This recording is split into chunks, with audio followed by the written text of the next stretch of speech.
Marcus, I appreciate you being on here. Yeah, thanks for having me, man. This is our second intro due to technical difficulties. That's right. I was saying that I was reaching out to you to do the podcast, actually irrespective of any of the guests that I had. Sure.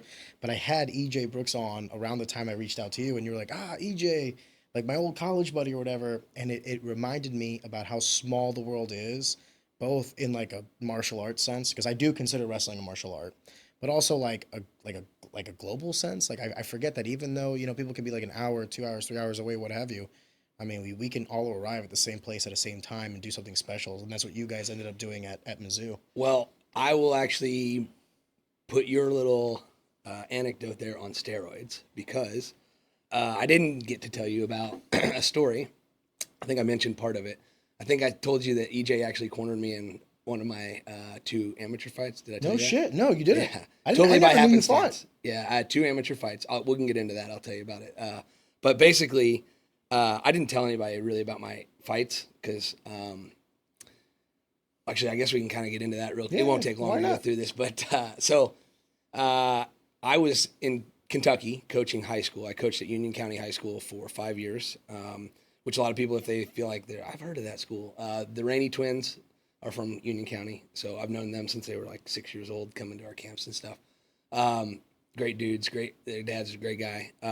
Anyway, I was down there coaching, and I'm seeing Tyron and Ben and Michael, you know, guys that I spent 5 years, you know, in the trenches with at Mizzou, just having like a lot of success, right? And it wasn't like in MMA. In MMA, like in that transition. Tyron Woodley, right. Ben Askren, and Michael Chandler. Forgive me. Yes. No, you're good. Sometimes I won't clarify. So point that's that my out. job. So, you know, they're having a lot of success and notoriety and like getting big opportunities and big contracts because of their wrestling success and things like I've seen you talk about on other episodes about, especially back then. I just turned 40, so I don't like saying that word back then. Like 32, I feel crazy. Old, so. It doesn't seem like that long ago, but you know, they were just blowing up, and part of me was just like, I got to know, you know, I got to see what this is like, and I feel like I would have really, really regretted not like giving it a shot. When you say you got to know, meaning like how far you could take it, or what it was like to fight in the cage. Like when you say I got to know, what does that mean? I don't think I knew. Okay, like I have this habit where I'm genuinely very, very curious as a person. Okay. And I think that's a really good thing because I think if Ben Askren actually had a Mental Monday this week where he had a video that he had on his phone from before he got sick, and he posted it, and he started talking about this phenomenon that he had in his mind where he would see figures wrestling, faceless figures wrestling. And we can get into that later. But anyway, I don't even remember where I was going with that. But regarding your amateur career. Right. I when you're saying ask, like I get curious about things and I need to know, but I don't know what I want to know. The examples that I use all the time are like, I wrestled at Mizzou, kind of mentioned that, but I walked on and like there's not, I don't think that I would have walked on had I known what was actually involved in that, you know? I was a very naive kid that was just like, I'll sign up and go do it, right? Because everything I'd done up to this, my life, I'd had at least some success in. I was really never bad at anything per se, never the best at anything, but didn't really like suck at anything. And I just thought, you know, why not? Did you wrestle before? When you say you walked on at Mizzou, you obviously wrestled before. Yeah. Okay. Yes. So it's not like you're green at wrestling coming in. Okay. No, and I feel like I'm meandering all over the place, so I'll try to bring it back on track. But you're doing a good weave. Well, I'm really bad at just going on like a tangent somewhere, so you got to rein me in. I'm gonna get us back. Don't worry, but I like it. Keep going. So anyway, I'm really I think it's a blessing, but I'm very curious, and then I sign up for things before I know what's involved. But the other strength that I feel like I have is that I don't ever quit anything. So by the time I realize that this is a little bit over my head, it's kind of too late because I've already signed up by now. So there's really no leaving at this point. Out, then you're the right. So I think my dad birthed that into me because I never actually wanted to wrestle when I was younger. He always made me. Really? But he had this thing where he would like, I'd be like, I don't want to wrestle this year. And he'd be like, oh, you say that every year. Let's just sign up, see how it goes. And, you know, if we get a few weeks in and you don't want to do it, we can talk about that, right? We'd do it. A few weeks in, I'm like, yep. Don't want to wrestle. And you're like, well, we already started, so you can't quit. So, you know, so it's like this master salesman. Son of a bitch. you got me again. You know, every year. And I should clarify that I'm very glad that he did, right? Obviously, this is what I love and this is what I do now. But it was a acquired taste, so to speak, right? But I think that's a lot of kids because as kids, I don't think we want to do hard things. But anyway. Well, hold up though. Wrestling is also unlike any. I'll say this till the day I die. Like I know football's tough and hockey, tough sport. I'm sure basketball in its own way tough. I don't care what anybody says. Wrestling is a different kind of mental tough. Yeah. And I played all of them, by the way. Like we can get into that later, but I played every sport as a kid. So I didn't specialize in wrestling until my senior year in high school. So I was actually a 3-sport athlete all 4 years. Anyway, the curiosity of like, I don't know what I got. I don't know what I want to know, but I want to know, right? I want to go do it. And then I can decide if I want to know more or if whatever, right? But I just thought, they're writing some big ass checks to some dudes that are just good at wrestling, you know, and I'm pretty good at wrestling. So like, let's see if I can do that. And I knew going in that it was going to be all or nothing, right? As far as like, either I'm going to get some big opportunities very quickly or I'm not dragging this out. Just wanted to take a second to pause the action and just tell you guys, thank you so much for consuming our content. Easy Talk is a passion project. This podcast is just a bunch of like-minded people coming together to produce some cool stuff and talk to some cool people. One of the things I would very much appreciate is if you could possibly like the video or subscribe to the channel, just because it helps us in the algorithm and ultimately to grow, to get more exposure to everybody, including ourselves, and ultimately just make a better product. Take a second. I'd greatly appreciate it. And on with the show. Yeah. By this time, I had seen some of my friends that wrestled in high school with that maybe went to college and had some success in college, but they had started to get into it in college. And I didn't do really anything like that in college. I stuck with just wrestling. And I had seen some of them having amateur careers, and they were doing good. I feel like this is going to come off negative, but I don't mean it negative. But I just thought, like, fighting is not something I want to do as, like, a hobby. Yeah. You know? Like if I'm going to do this, I'm going to get paid, and if not, then, like, I'm not going to do it, right? I think that's the correct approach. Yeah, because personally, it's like listen, I'll take some brain damage. I probably was born with some, but if I'm not getting paid, then I don't know what the trade-off is, right? Like there's no upside. And so I took 2 amateur fights 7 days apart, Saturday to Saturday. But I was kind of like, I'm a bit of a fluffy person naturally. So like, you may not tell right now, but I weigh about 185 to 190 pounds and I wrestled 141. But I'm not like obese, right? It's not like I just blew up and like I'm a tick, you know. But you like food, you get bigger, and you right? get thick. And so I was probably walking around then at 175 maybe, and I understood that by that time that like in the fight game, if I wrestled 141, then I needed to be looking at more like 135 probably for fighting. Right, that's where I fought, and I walk around 185 right now. Right, so I understood that like with the weight that I wrestled was a weight that I had to make once a week or multiple times a week. Yeah. Whereas the fighting was going to be, one time. Weight cutting and wrestling is much more stressful on the body because of the consistency. Sure, right. And fighting once every 3-4 months, and it's just one time. They go to bigger extremes though. That's the cutting more in one cut in MMA, I believe. But you have way more time to recover, right? So you have a 24 hour window. That's what I'm trying to get at. Is like you also get 24 hours. Correct, where, yes. And we'll get into that because there's a whole thing there with youth wrestling that we could get into later. But anyhow, basically I took these 2 amateur fights and I wanted them back to back because I didn't want to cut weight twice.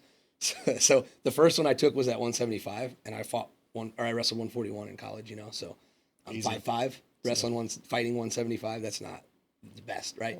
But I also don't tell Daniel Cormier. Yeah, right. Well, he's a different. He's like 5'8" at heavyweight. He's built knocking motherfuckers out. So I took these 2 fights back to back, and I was working with a gym out of Clarksville, Tennessee.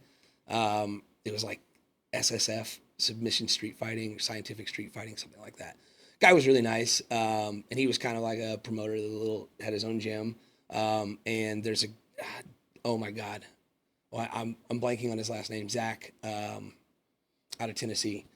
He's in Nashville now, but he's fought for many years, been around. He worked at Chandler's Gym. I think he still does, maybe. Zach Cummins? No, smaller guy. Anyway. Sorry, Zach. It'll come to me later. Shout out to you. I love you, Zach. But Zach, I went down and exchanged. So they would come up sometimes and work with me on like my striking and jiu-jitsu, things like that. And then I would go down and do like a little seminar for wrestling, Yeah, for their kind gym. of trade skill sets. And so he got me hooked up with these fights, and I haven't even thought about this in a long time. I wish I would have looked up some of these details so I could have said these names. I feel like I'm shorting them. I feel bad because there were nice people that really helped me out, and they didn't really have to. But I fought my first fight in Clarksville, and then other way around. It was in starts with an M in Illinois, Southern Illinois, down across from Carbondale, Marion. It was in Marion, I believe. Maybe it was in Carbondale. One of those, like across 13, across the southern part of the state of Illinois. I got to be honest with you. Other than Heath Pettigo's gym in Illinois, In Mount Vernon, yeah, that's way north. You're talking about outside of Mount Vernon. I'm like, oh yeah, Chicago, Mount Vernon. Yeah, no, another like 30 minutes south of that, at least, maybe 40 minutes south of that. But I was down in Kentucky, so it was like right across the river, 40 minutes. Maybe. So not too bad for you. No. And I did over there, and actually, I was actually super nervous because somehow, some way, the guy that they matched me with for my first amateur fight wrestled at the University of Illinois. And I was like, you gotta be fucking kidding me. Like, I'm just trying to dabble in this. Like, I'll fight that guy, but like, give me a couple to like warm up and figure out how this works. I've never even been in a cage before, And so I had a guy that was that wrestled at Union County that was like my age, but he was they had a business there, and he was helping us out with the high school team a little bit. And I asked him, like, you want to come corner me? Because I didn't have any. There was no one training me, right? My jiu-jitsu intro was I talked to some people and I found out how things worked with jiu-jitsu gyms at that time. And I started to like follow the logic, and I was like, okay, if I go to a gym on a weekday during the day, no one's going to be there, right? Basically. And then I know that like most of these gyms will give me like my first class or my first week free, right? So I can go find a gym and I can go for free one time. And if I go during the day, there'll be nobody there and I can just ask a bunch of questions, right? And I did. That's how it went. It was like 4 old guys. They had to be at least none of them were younger than like 45, right? 4 old guys at this gym. And I was a wrestler, like a Division I wrestler, walking in off the street, basically like, will you guys teach me something? And they were like, yeah. Hell yeah. Like what do you want to know? And I'm like, I don't know. What do I need to know? And I said, I'll be honest with you. I said, I'm under no illusion that like between now and like when I fight these fights that I'm going to be like some sort of like submission specialist, right? I said, I just need to figure out how to not get guillotined and not get armbarred and not get triangled, right? Yeah. And I know there's probably more than that, but like at that time, especially if you're talking about an amateur, it's like that's basically what I'm watching out for. Right? That's what we train the guys. And you gotta stay alive long enough to kill somebody, right? Because when that bell rings and you start and all that adrenaline's pumping, you're going to go back to the things that you do the most, right? So I'm going to be hitting double legs, shit like that, right? And next thing I know, I'm going to get guillotined, and that's going to be a wrap. And then I'm going to go, well, I tried, and my MMA career is over. So I asked them a bunch of questions, and they showed me a bunch of stuff, just basic things about, even the biggest thing was just honestly like vocabulary, like being able to communicate with someone else who knew it, so I could ask questions to people. Because it's really hard to ask questions to somebody if you don't know the lingo. Well, you don't know the names of the submissions. Like someone says Kimura, you're like, who's that? Right. Or even just like guard, half guard, mount. Like, I don't know what that is, right? Now, how long does that take? Literally 10 seconds to learn it? But if you don't know it, you're going to have a hell of a time accessing that information. It's also important to know the time in which you were doing this. Yes. This was like late 2000s? Yeah, so this specifically would have been probably 2011. Okay, so roughly. Yeah, right around 2010 to 2012, somewhere. So yeah, at that time, I want to say MySpace was still a thing. Oh, yeah. To give people like a perspective of when we were talking about. Tom, bring him back. All he wanted to do was be your friend, brother. Yeah, that's what somebody made a comment the other day. Like, could you imagine this generation having to deal with like being removed from one of their friends' top? No, the mental trauma of going from like top 5 to like top 7 or whatever. Yeah, that would be a lot. I had friends back in the day that like when a buddy would get a girlfriend, then like their best friend would go from number 1 to number 2. Dude, it was like some friction. You can't be doing that. I wish they would bring it back. Right? I'm genuinely, if MySpace made a return, I would leave all of the social media, go back to MySpace. 100%. I'm down. I mean, the homepage. I'm already thinking like, what song am I going to put on my homepage? Yes. You know what I mean? I'm thinking something from 2005 again. Yes. So, forgive me. No, I love it. So you're going into these gyms trying to like get like this crash course. You're like, I want to go in there and fight. Yeah, one gym. One gym. Right. To get ready for your first fight. Yeah, because the reality is that my high school team had kids on it that could push me. Like, I just needed to show them a couple things, right? What was like these old guys are going to show me technique, but what are they?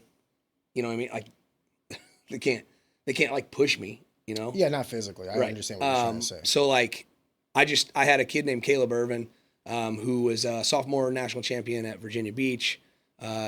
He placed a bunch of stuff. Anyway, he went on to wrestle at University of Illinois, and then his career was cut short due to neck issues, which his family, it's bad. They have a whole bunch of them, the Irvins. Great family. But he was at the University of Illinois, and actually the year that Dylan Ness won NCAAs, the year he was like hitting gator bacons on everybody, right? Caleb was like one of the only guys that beat him that year, and he beat him, and he actually won Big Ten Freshman of the Year for University of Illinois as a starter, and then that was his last year competing. He was out after that, so really sucked. But you know, he was my like first what was it, mentee? Is that a word? Yeah. All right. So someone you mentored? Yeah. Right. So like I had no coaching experience, right? I'm coming out of college and I go straight there. I got recruited to come down to Union County through Ben, actually. Ben had been doing camps down there for like 5-6 years, I think, at this point. And I had never been down there. It just never worked out. The one year he was like, hey, are you coming down? And I was like, well, first, you never invited me. And second, I already scheduled a camp during that time that I'm working somewhere else. So, and then another year I had like a surgery and he's like, I can't take you because you can't even wrestle with guys. You can't show anything. Like you need to stay here in rehab. So I had never been down there and never met these families and the Irvins, but, you know, they contacted him and said, you know, do you guys have anybody on the team at Mizzou that's looking into going into coaching and teaching? And when they graduate next year, because we're looking for a new coach to come in. Our coach is going to be retiring in the next 2 to 3 years, and we want to have somebody in here that can learn the ropes before he leaves. To take on the program. Right. And so he recommended, Ben had told them my name. They got in contact with me. We did an interview over the phone. They basically told me they were going to find a position and make it work. But, you know, before they could like actually say for sure they would, they wanted me to come down and visit, which obviously you want to meet in person. So my girlfriend at the time, now wife, and I traveled down there to check it out at Union County. We took a trip down to Land Between the Lakes, did a hike, met it was awesome. It was great. I was hooked right away. My wife maybe not so much, but I was like hunting, fishing, all the lifestyle, right, everything out in there. Right up your alley. Yeah. So, you know, I had Caleb at the time. Did you say the wife not so much? Forgive me. Yeah. So you were down. Yes. Well, she grew up in a very small town. Okay. Marceline, Missouri. North Central Missouri, very small town. I mean, you're talking about. How'd you guys meet, Mizzou? Yeah. Okay. Yes. I mean, far away. I think she just now has an aversion to like living out in the middle of nowhere. She's okay now with like being in the country, but like where we are now, we have like 5.5 acres and we're in Barnhart, but it's like barely, you know, it's like I can be to Busch Stadium in 30 minutes. How rural am I? Are you really? You know, yeah. like. Anyway, I keep getting really sidetracked. No, so you're you good. just tell me if I'm gonna pull you back because Yeah. I want to hear about the first fight. Right. Let's start there because you were talking about how you were going to this gym Yes. to learn some of the verbiage of jiu-jitsu just Yeah. to get at least inundated enough for this first fight. But And the way we started talking about this, so I actually show up for the fight with my buddy that was helping us coach the high school team. And I'm walking in, seeing the lay of the land, figuring out how it all lays out. And it's like an indoor soccer field. It's like got the plexiglass surround. And they put the cage in the middle with some lawn chairs and stuff around. And I'm just doing the rounds before, you know, we go to back in the back and get ready and everything like that. And I freaking see EJ across the room. I'm like, what are you doing here? And he's like, what are you doing here? Like, I do MMA stuff. Why are you here? And I was like, I'm fighting tonight. He's like, no shit. He's like, who's cornering you? I'm like, my buddy here. And he's like, what's he know? And I was like, nothing. He's just my friend. And he's like, do you want me to help corner you? I'm like, yeah, sure. Like, take all the help I can get, right? But I'm not advertising that I'm going to fight because, like, I don't know how this. I've never done this. I'm not even. You don't want to commit to it to everybody else. Well, to put it in perspective, I've never even been in a gym and like sparred. Yeah. I've literally only sparred with like high school kids so and a couple wild. other like adults that I had also started getting into it. So right? have you, Are you before familiar? before this point, you did zero boxing? No, I went on Facebook Marketplace or Craigslist, whatever it was that I went to. I don't think Marketplace was a thing at that time, so it was definitely Craigslist. And I found somebody selling a heavy bag, a speed bag, sparring gloves, shin guards, just some random equipment. And I went and gave them some starter cash, gear. took it. And I put up the speed bag. I jerry rigged it up in the doorway between my kitchen and my living room. I found a place to hang the heavy bag. And I just thought I just need to start punching the shit out of this bag and figure out how to get good. keep it going, right? And just try to get a little bit of an idea of my hands. You know, I have really good coordination as far as like I said, I played like every sport, so a pretty good hand-eye coordination. In college, so you're athletically gifted. Sure, but you think about like the hand-eye coordination, really important for that. But like baseball, right? Like I was an infielder for baseball. It's like you gotta, if you don't have hand-eye coordination, you can't. You're not gonna catch a ball. So it was like it wasn't gonna be like a impossible task, right? I'm already halfway there as far as I'm still in pretty good shape. I haven't been out of competing that long. And I really I'm very competitive, right? So it's like, I want to figure out how this works. What do I got to do here? What's the strategy? What's the game plan, right? How do you do this? And, I just tried to prepare as best I could. And I had no expectations, right? Other than like, if shit goes sideways, I'm pretty sure I can out wrestle most people at this level, right? At this level. I didn't have any like that I'm great or something. I want to make sure that I'm not like putting out there that I think I'm going to be like some world beater right out of the gate. Can we extrapolate on that though? Because Absolutely. I think that is the reason why I tell everybody to wrestle first if they're ever going to get an MMA. Yeah. Because it's the universal martial art where that it negates every other martial art. Let's say I only know how to wrestle. So let's say I don't know how to do any jiu-jitsu, or I don't know how to box or whatever. I could take the boxer off his feet, which takes away his game.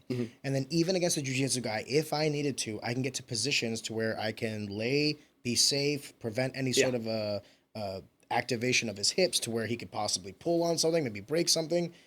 Wrestling is the ultimate defensive tool to those who don't know how to be offensive, and then it becomes the ultimate offensive tool to people that become dangerous. Absolutely. I think wrestling is the best base for MMA. Well, you convinced me. Sorry. I already believe that. So yeah, I'm with you 100%. And we can come back to some of that too, because I think there's some things in there. Because there's a lot of guys their first fight that don't have that. When you say, okay, well, if something happens, let's say I get clipped, I know I can take him down. Well, a lot of guys go into the first fight, they don't have that option. Let's be real. There's about two groups of people who feel like they could prepare very little, step into a cage, and be successful. And those two groups of people often overlap. There's a lot of people who fall into both of them, right? And that's either wrestlers or people who are just good at fighting in like the bar. Yes, right? And you'll find the wrestlers at the bar as well. I've knocked a lot of motherfuckers out. I'm pretty sure I could do that, right? And a lot of dudes that were that guy but not a wrestler found out real quick what wrestling was, right? But I knew, like, I had friends that were really good at fighting. You know what I mean? But they also wrestled. And so, like, when you have a guy, like, those guys could make a name in those local circuits pretty quick in that time, right? It's like, if you had a dude that was, and some of the guys I'm thinking of were actually really good at wrestling. They just didn't go on to college to go do it, right? But in high school, they were good, like really good. But anyway, I don't even know where we were going. Anyway, we'll come back to the fight. You met him at the fight. Yeah, so turns out, this is a hilarious story. I should have just went straight to the story, but so as I said, the guy, I can't remember his name, but there's a guy from the wrestler of the University of Illinois, and I'm thinking, great, I got another Division I wrestler for my first freaking fight. How lucky am I, you know? And then I looked him up, and I found out that he actually graduated like 8 years before me, so he was like, older, and I'm thinking, okay, at least I got that going for me, right? Youth. Turns out, though, I didn't fight that guy. He worked at the prison, and something happened with the prison that day, and they got put on lockdown, and he couldn't leave. And so they were like, well, we just have to find someone to fill this fight, right?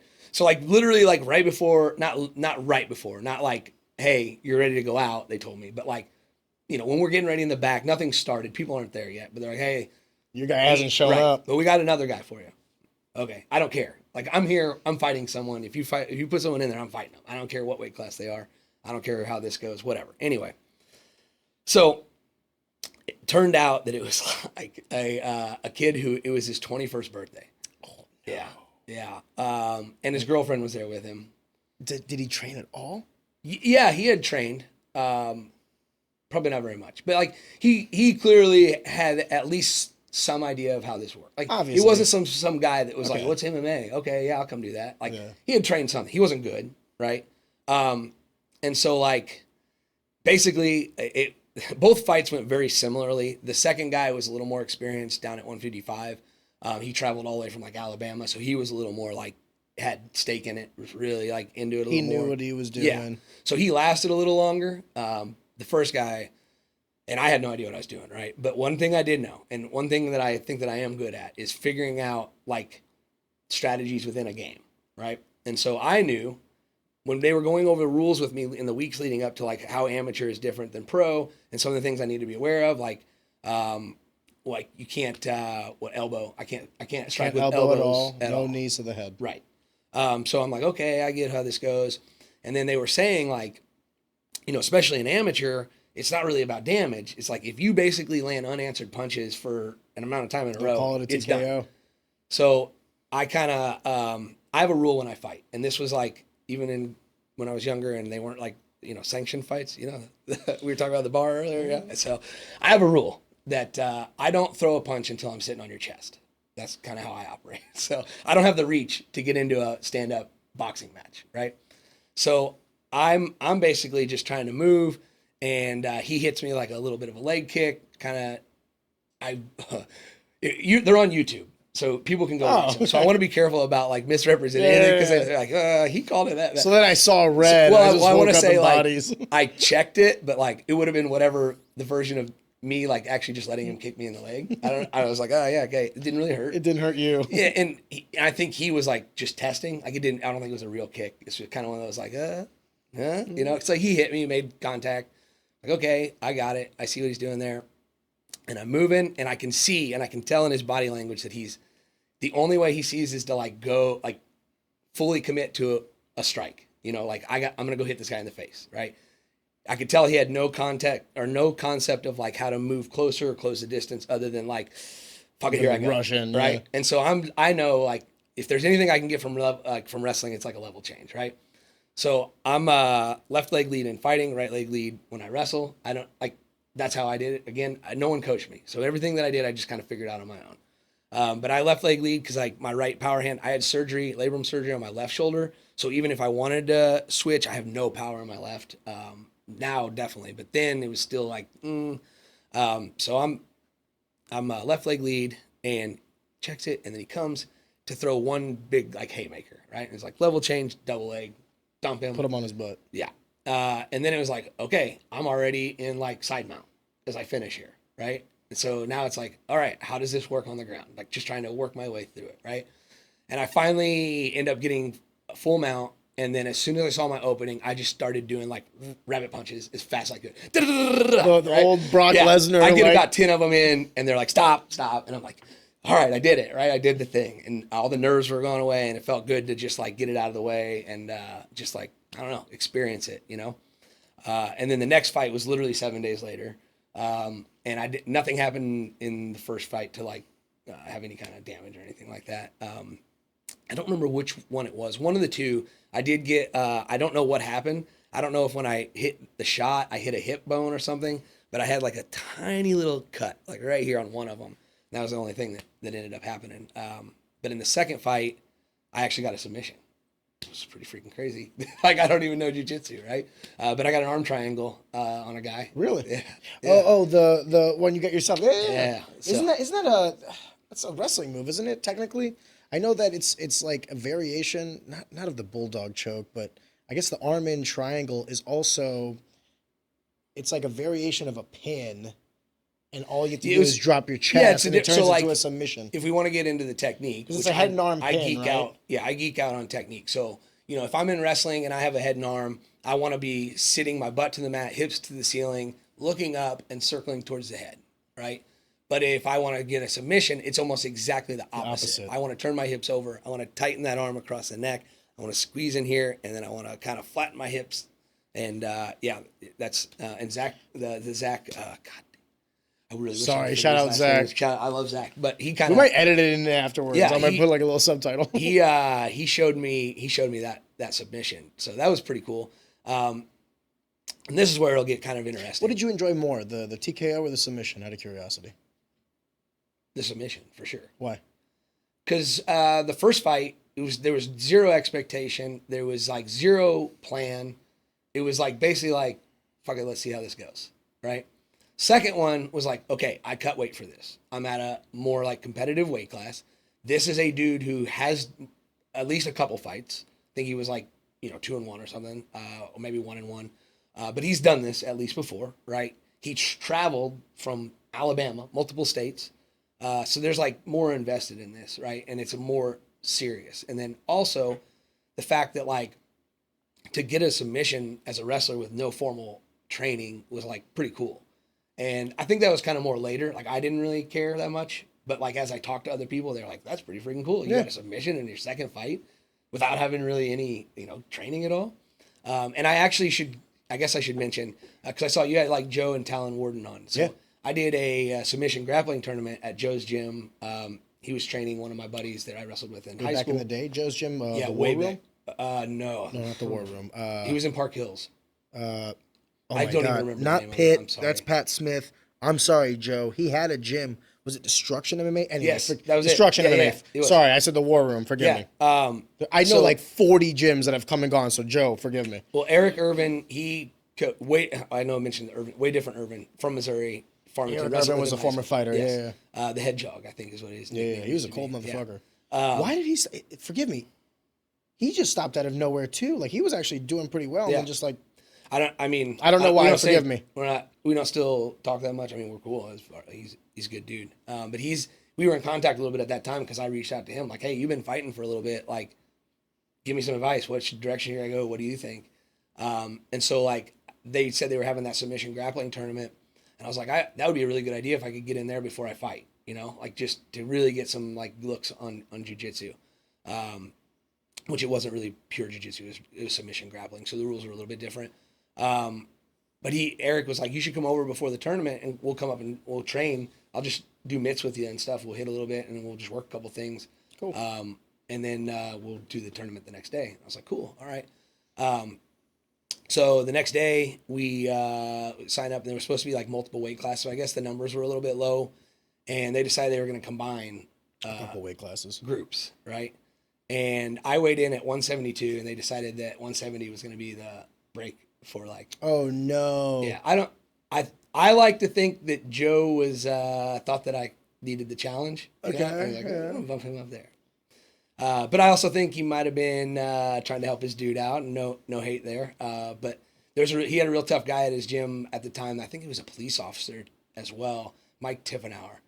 And this dude though, like at the time of the tournament, he was a purple belt, and he was I think 6'1" or 6'2", and I think he was like 205. Jesus. So I'm 172, but really shouldn't be. You know what I mean? Like I'm 5'5", 172, and really should not be 172. Yeah. And I'm like, well, all right, I'm here. Let's do this. And I ended up beating him in the finals on points. But he took me down once, and that I was not ready for that reach. Like he just reached out and grabbed my leg, and I was like, oh fuck! Like how did he just grab that? Right? It gave me flashbacks to. Are you familiar with Matt Storniolo?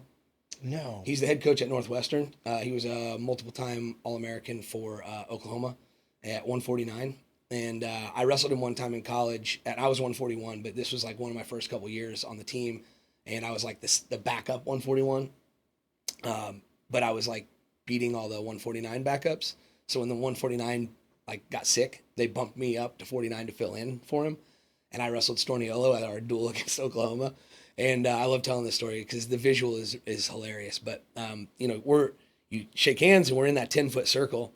And I feel like he put his hand on the mat in a 3-point stance and posted on my forehead. And I feel like I needed freaking binoculars to see his feet. Like they were just I'm way like, back how there. the hell am I gonna get to those? I have no idea, and I didn't. Right, but I feel like I didn't. I ended up losing, and he took third twice, I believe, and I'm a backup. Right, I think I lost 6-3, up a weight to a guy that was like definitely at least 6 inches taller than me.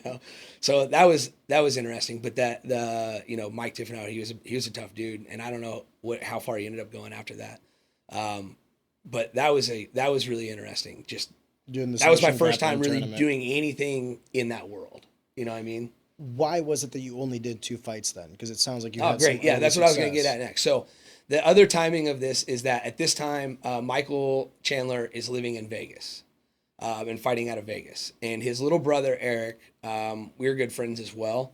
Eric is one of those, like he does comedy and filmmaking stuff right now. And he spent many years, like he's such a good dude, but he was one of those guys that was just like never really sure what he wanted to do, you know? Kind of floated around with different things, played football in college a little. And he was living in Vegas with Michael at the time. and he was going to try his hand at managing.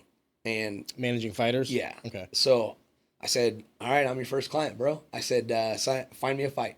I go, you're in Vegas. I go, how many freaking shows are in Vegas? There's probably at least 5 that are running shows on the reg in Vegas. Find me a pro fight, and let's do this. So you went 2-0 and you were ready. You reached out to Michael Chandler. Yeah, I said, I'm either going to go, I'm going to get paid for this, or I'm done. out. I'm not, like, I wasn't the head coach yet. I think I had just finished my master's degree. So I had like that off my plate. You know, I wasn't writing education, BS done. papers, like all that stuff. And I had more time, but I wasn't the head coach yet. So I hadn't taken on those roles and responsibilities yet. And so anyway, I basically reached out to him and was just like, find me a pro fight. Like, let's get this rolling. I don't care what it is. I don't care who it is. I don't care how much I'm making, as long as they're paying me to do it. Right? I don't care what it is. We got to start somewhere, but I'm not doing amateur no more.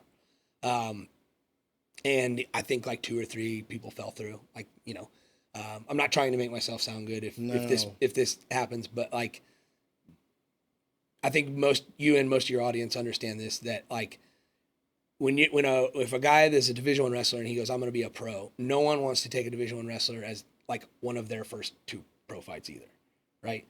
So if I'm 0-0, and I'm going to be matched up with somebody most likely who's also 0-0 or 1-0 or maybe 1-1, right? They're probably not going to match me up with somebody that has like a bunch of experience. If they did, I would have been like, what are you doing? Like, yeah, I want to go pro, but like, let's ease into the pro. Let's do it, right? So I think 3 different people backed out, like, nah, it's not a good match for us. We're not taking it. And it drug on for 2 or 3 months. Sorry, when you say backed out, do you mean like they accepted and then revoked? Or No, they didn't even accept? So right, no, it was in like talks to be like, yeah, maybe we'll do this. And then like they found out more and they're like, nah, we're out. So like after about 3 of them fell through, I was just like, nah, like I'm really getting into the swing of this coaching. We're having a lot of success. In my 5 years there, we won 2 team state titles. In my last year there, we won a team state title. We had the MOW. One of my kids had become the first 5-time state champ in Kentucky history. I won the Kentucky Coach of the Year award.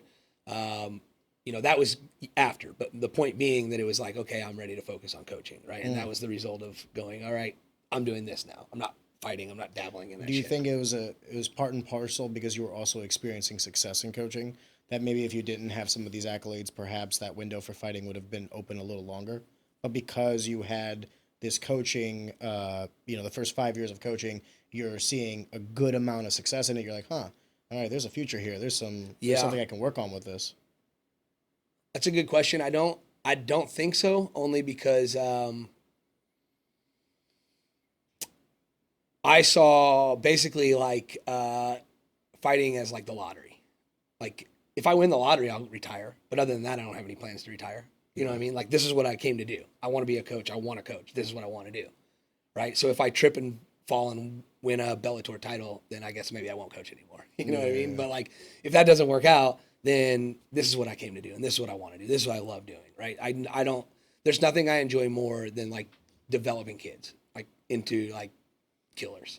It's such a savage quote. I love it. I love it. Well, it is too, because if most people who know me would think that's not like, I'm the other way. I'm constantly fighting intensity. I think too many people are making up for a lack of knowledge with intensity. And I think that like another example would be like if I were a coach who wasn't that adept at developing kids, one tool that I can use that does work. So I don't mean this as a negative, because I think that we all have to make the best with the skill set we have, right? So like for me with the fighting, I know I'm under no like illusions that I'm somehow going to like really just put in 18 months of hard work and now I'm just going to be a stand-up wizard. It's like, I'm a wrestler. That's what I do. You'll always be a wrestler. That's exactly right. And I am what I am. And I don't mean that in terms of you can't get better at things. Obviously you can improve, right? No, but you're always going to have that base. You're always going to have that, that home where you feel comfortable. And so like, most comfortable. I will say this in a way that because I'm really not trying to be condescending or offensive to anybody. I never want to like, one of the things that scares me the most is like hurting people's feelings inadvertently. I don't mind hurting people's feelings if it's on purpose. You know what I mean? I'm turning these kids into killers I don't want to hurt their feelings, though. I don't. And that's actually a really good point because it is funny. And that is, I'm not acting like that's not funny. I'll dominate you, but I don't want you to be sad about it. Well, I think that like there's so many subtleties when it comes to developing athletes, and especially in martial arts and combat sports. I consider wrestling combat. I consider it a martial art. And that's because I operate under a definition of combat that is basically, my definition of combat is that to do a thing that causes a known reaction and then taking advantage of knowing that reaction was going to happen. Like that's what I consider combat, right? I have an easier one if you want. Sure. I can separate you from your consciousness with my wrestling. I can throw you on your head. I guess so, which is what, a knockout, right? But you're coming from boxers like and a jiu-jitsu. physical. Yeah, right? Fair. Sorry. And I agree, but like everything that I come to in wrestling comes from the mind, and it's all there. Like it all comes from there. Anything that I do or do not do is because of my brain. I don't know if that makes any sense, right? But like the whole thing is like, if I think of combat as a fight, it's more likely to trigger like a fight or flight response, and then I'm more likely to have emotions that I can't control as well, and I'm more likely to do things that I'm not aware that I'm doing. That is so shocking for you to say, because you say that you put such an emphasis on like the technical aspect of wrestling. Yeah. So you're actually like very methodical in your combat, but then you say that if you think of combat as a fight, what is wrestling if not a fight with rules? I mean, that's literally... It's a chess match. No, I would say it's a fight. We've just decided the rules. Okay, so like it's the same thing. But a fight is also a chess match. Correct, but when we say fight, it's like a broad term, right? So like, okay, what's the difference between a jiu-jitsu match and a wrestling match? The rule set. It's still grappling. Absolutely. So if boxing is fighting with only my hands, right? Marcus of Queensberry set rules. Yes. Well, then what is wrestling if not a fight? What is jiu-jitsu if not a fight? It's fights, just with different rules. Right. So my thing to you is we call it a match to help us have kids do it. I had wrestling matches that made me more exhausted, that resulted in more damage to my body than some of the fights, MMA fights that I've ever had. Right. So for me, whenever I hear like wrestlers talk about wrestling as this like more like reserve thing, I'm like, guys, I fought and I've wrestled. I would do my fighting career again. I don't know if I'd do my wrestling career again. That's how much harder wrestling was than fighting. Yeah, all of it. I think that there's a difference between reality. I think sometimes we can believe things productively that aren't real. That doesn't matter that they're not real. I have a favorite example because it's not controversial in the slightest. But like some people believe that porcupines can shoot their quills, and they in fact cannot. However, you are better off if you believe they can, and that's wrong. It's incorrect. But you are better. You're better served believing something that's not true. I don't know. Does that make sense? And so, like to me, yes, it is a fight. But focusing on that doesn't help. If I can bring up something in one of the other episodes that I was watching that you brought up that I really wanted to touch on, because it's something that sometimes I'll say things controversially on purpose, right? To like kind of get attention and shock value a little bit. But like, I can't remember who you were talking to, but the subject of talent came up. And like, I don't really believe in talent. I don't really think it's a thing. And my secondary argument is, even if it is, it doesn't really even benefit us at all to acknowledge it. Meaning you don't think people are born with any sort of predisposition to something? Everyone is. Elaborate. Forgive me. Everyone's born with gifts. Agreed. Would you not call that like natural born talent? Well, no, because talent implies that I have something you don't. Well, while I believe that all men are created equals in the eyes of the Lord, we are not created equal. No, physically. Not at all. No, because what you're doing is and I don't mean this. Like, no, go ahead. I don't like what you're doing. That's how you told me I can't offend you. I promise you won't offend me. Right. So what's happening? I'm sorry. I apologize to you, and then I lost my train of thought. So the talent, whether it exists or not. So, if I say, okay, so we all have gifts, right? And if you're really, really lucky in this world, you get involved in something that aligns with your gifts. I agree. But we all have gifts. So I think that, yes. So if we line up to play chess, there are people who are more inclined to be better at chess easier than I am, right? But we could easily turn around and find something that I'm way more naturally will take talented in, right? Not talented. So again, here's the thing. I will concede because my secondary argument is it doesn't help us to even acknowledge it. So even if we do say it exists, it doesn't help me, right? How would you say talent is, to acknowledge talent? How does it help someone? So that's a good point. I disagree with your first point, but I do agree with your second point. So I do believe in talent, like natural born talent. We have affinities, whatever word you want to use to describe it. Either natural born physical or mental acuity that will help us in a certain task. However, I do agree with your second point that if you rest on those, then someone who doesn't necessarily have those but has that work ethic or that drive or that passion to that craft will supersede you. So I do agree with you. I do agree in natural talent, but I do also agree that even if you have it, you're best served not acknowledging it and acting as if you don't. And you're probably worse off acknowledging it if you don't have it. Yeah. And in fact, the best, the greatest, probably recede that thought and think to themselves that they're like, because I know what helped me most in any athletic endeavor was like, I'm no different than anybody else. Well, I guess like they could do the same thing I could do. They're working just as hard as I'm working. Like there's no difference between him and I. So why can't I win? You know what I mean? Like what is the separating factor from us?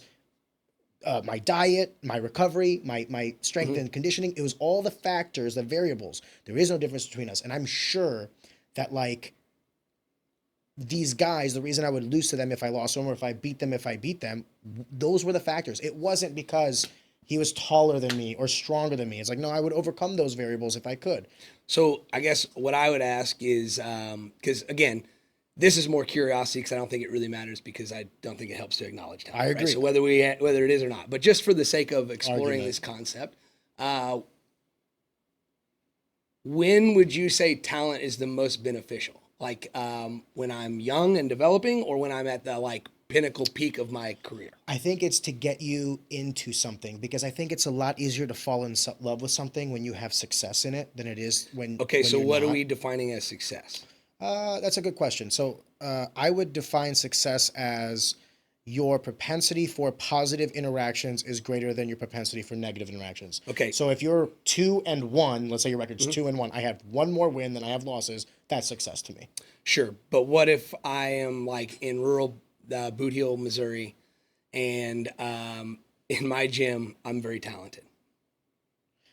Implying that the sample size is rather small. Right. Well, then now you're going into a different question of like, can I believe a delusion because I'm the biggest fish in a small pond? Right. But if I have initial success and it seems to come easier to me than other people, is that not what we would try to call talent, right? Agreed. But I think that's also the best time too, because it'll get you to fall in love with a thing. But how relative it is, right? Because if I were in a different place geographically, literally, like if I was in like Coconut Southern Creek, Florida, California, or Southern Florida, right? I would be not talented at all. Perhaps I agree.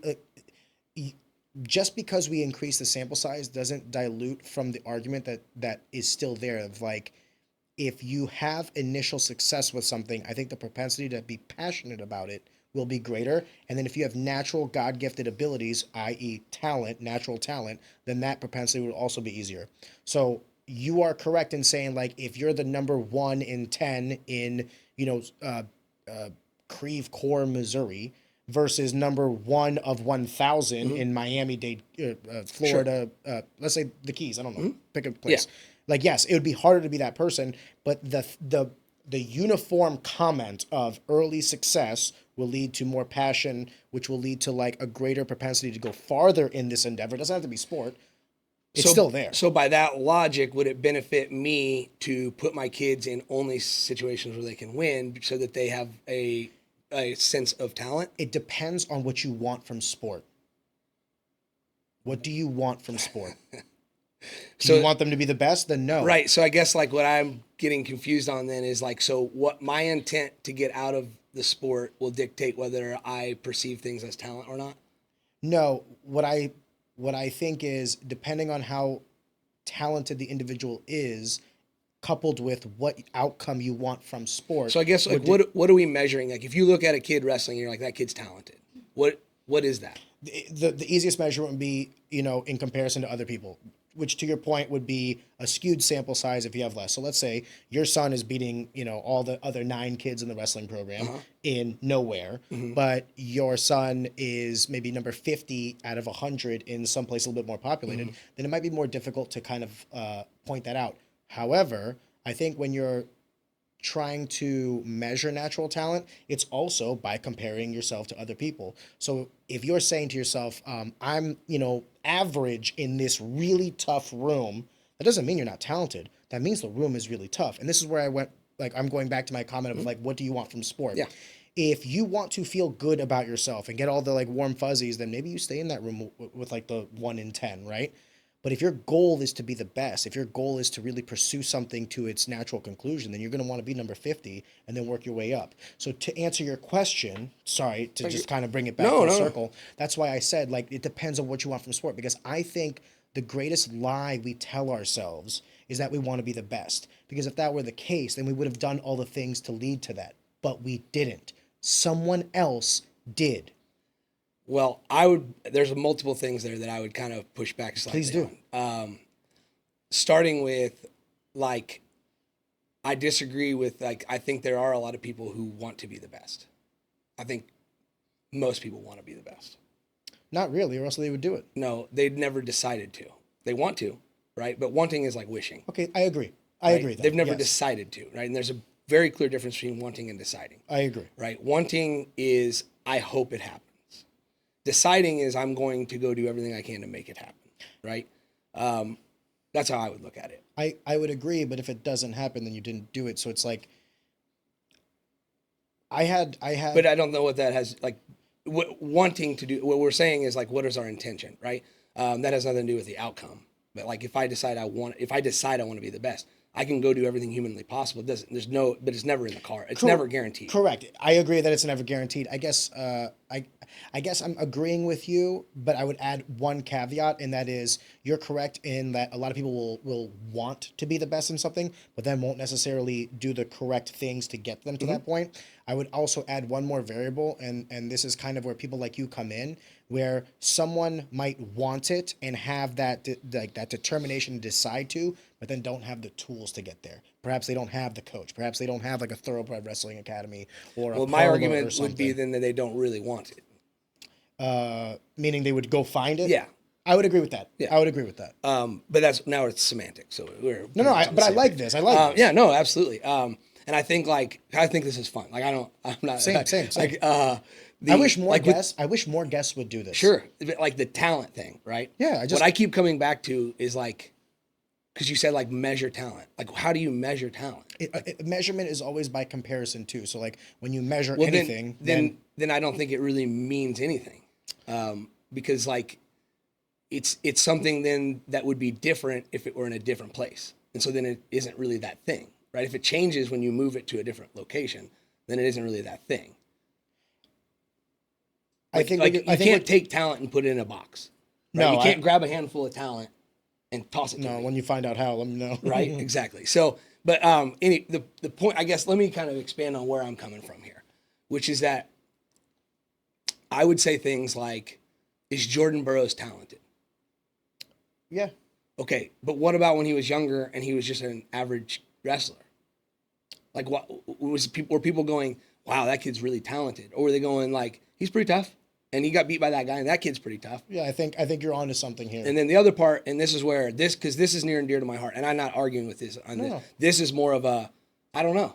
Like, I'm not sure. I don't know what to think about this, but it definitely adds some variables to the equation that make you go, yeah, that's hard to, like, kind of put into a corner or a label, or, really, break down in black and white terms. But, like, it's so deceptive. That's the thing that's hard, is, like, I can look at a kid and think they're talented, right? But the reality is, what I'm actually looking at is a 12-year-old who's hit puberty way earlier than all of his peers, right? And so it appears as though he's talented, but he's just further along in the developmental part of it, right? And the same goes if you take the physical out of it, right? Let's say a kid is just got into it late. He's 12, right? And I'm watching him wrestle another kid that's 12. And this kid the other kid that's 12 has been doing it since he was 5. All right. And everyone's talking about how talented this kid is, right? And then this other kid comes and he just gets his ass whooped by the talented kid that's been doing it for 6 years, right? But as time goes on, the things that are going to be way more important are things like, how much do they care about what they're doing? How much are they driven to really want to be good at this? What things are they being exposed to? how is one of the biggest things to me, I think, is how wrestling is presented to people and kids. And like, to me, there's a lot of people accidentally, because I don't mean this in an attack, but there's inadvertently presenting wrestling in the wrong ways, and they don't know the difference because that's how it was presented to them. Can you give me like a vague example? Yes, absolutely. No, I'll give you specific examples. Oh, okay. Because I'm curious, because obviously you're in this world. Well, so like you are obviously going to, most people, whether they want to or not, are going to prioritize the things that have been told to them are important for the longest amount of time, right? That's their bias. So if I'm born in a Christian household, even if I leave the church, there's always going to be in the back of my mind, in my deep-seated personality, a knowing those things and understanding those things and seeing through the world through that lens. Whether I still believe those things or not, they're definitely affecting my worldview, right?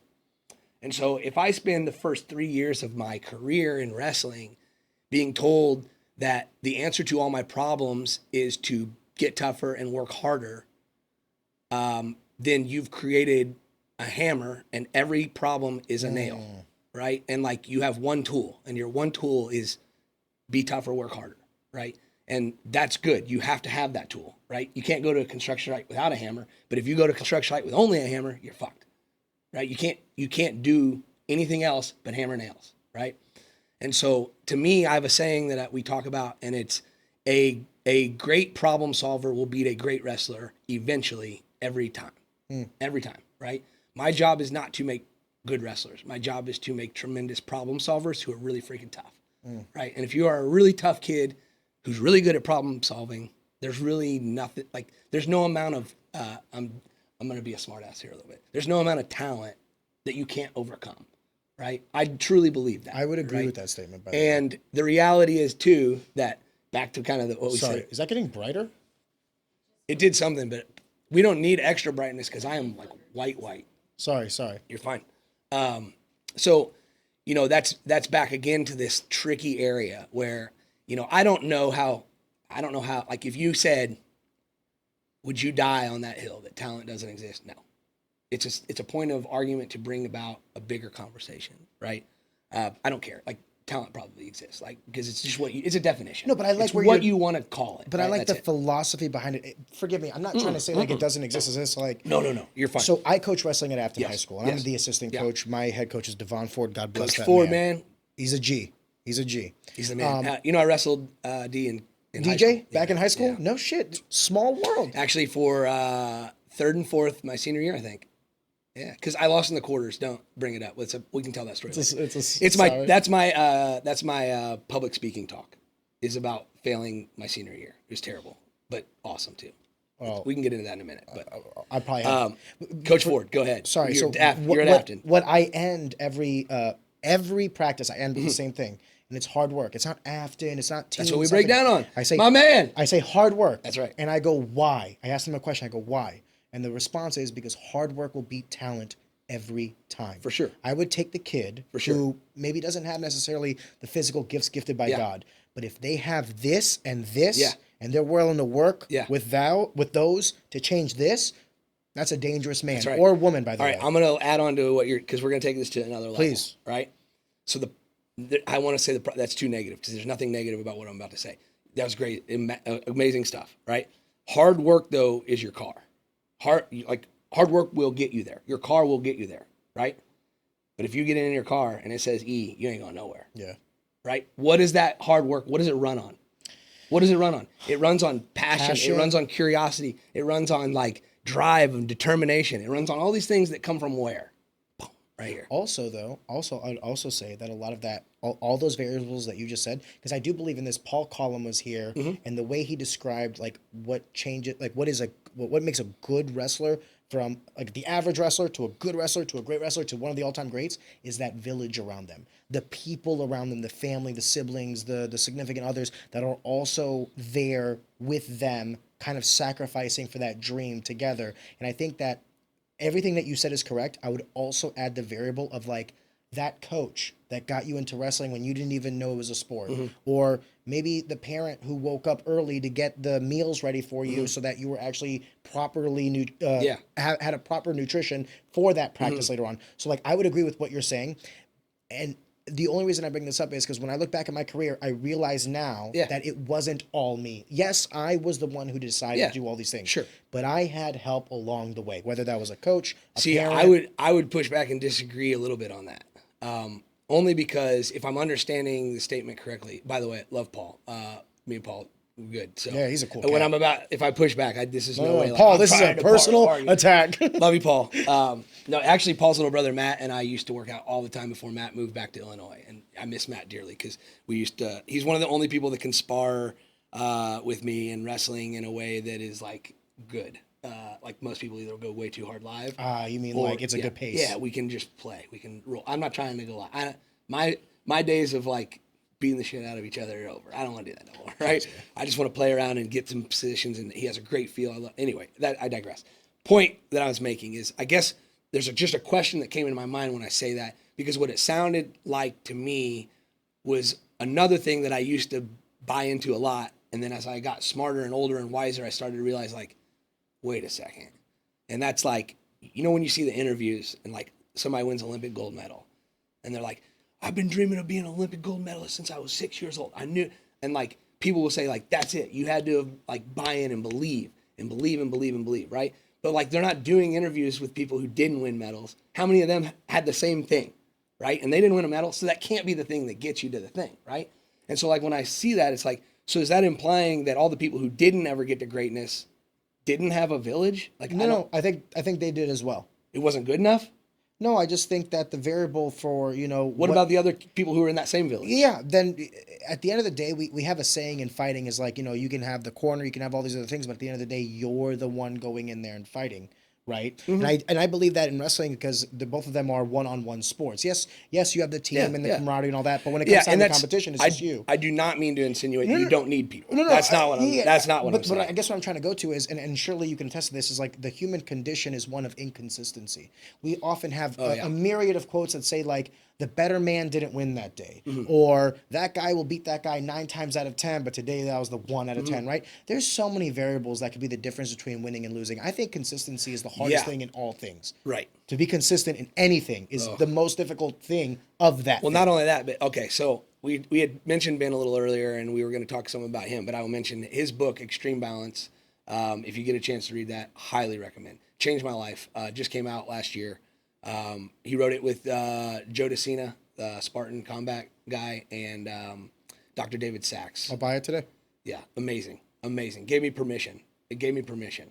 It gave me permission to not be stuck in a mental prison with the thoughts that the thing that is most important is consistency. It's not. Really?